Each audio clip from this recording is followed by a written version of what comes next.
यज्ञे सत्यपराक्रमः साक्षाद्विष्णोश्चतुर्भागः सर्वैः समुदितो गुणैः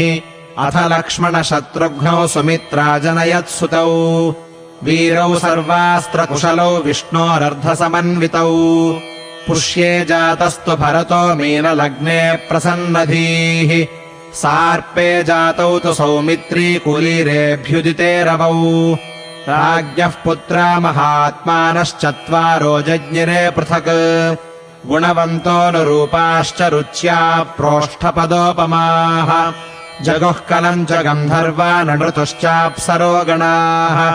देवदुन्दुभयो नेदुः पुष्पवृष्टिश्च खात्पतत् उत्सवश्च महानासीदयोध्यायाम् जनाकुलः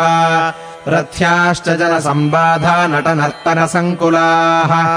गायनैश्च विराविण्यो वादनैश्च तथा